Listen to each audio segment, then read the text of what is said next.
According to Heat Street, Ontario has now passed a law that would allow the government to invade your home and strip you of your child if your little Billy comes home from school one day and announces he's little Sally, and if you have the temerity to tell him that he is not in fact Sally. By a shockingly broad margin of 63 to 23, the Supporting Children, Youth and Families Act of 2017 passed through the Ontario legislature. It tells child services and judges to consider factors including race, ancestry, place of origin, color, ethnic origin, citizenship, family diversity, disability, creed, sex, sexual orientation, gender identity, and gender expression in removing a child from the home. Michael Canaduh, who is the Minister of Child and Family Services, was explicit in his tyranny. He said, quote, "I would consider that a form of abuse when a child identifies one way and a caregiver is saying, no, you need to do this differently. If it's abuse, and if it's within the definition, a child can be removed from that environment and placed into protection where the abuse stops."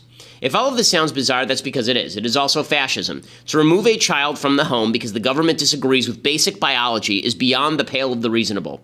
Unfortunately, it's not going to be long before leftists in the United States push the same thing.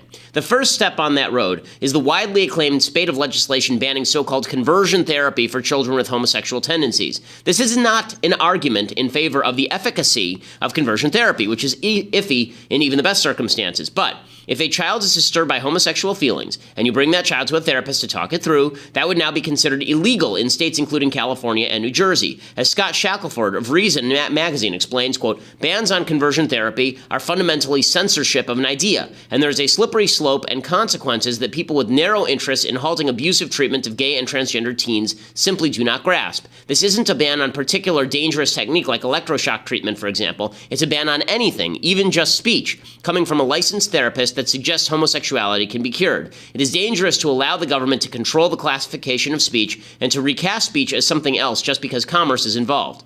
The next step will undoubtedly be removing children from parents who pursue such therapy in spite of the ban, purportedly for the good of the child. The left's next step could be to remove accreditation from schools that do not traffic in LGBT advocacy. After all, California has attempted to remove nonprofit status from the Boy Scouts. Schools in California have now mandated that kids learn about LGBT history in public schools.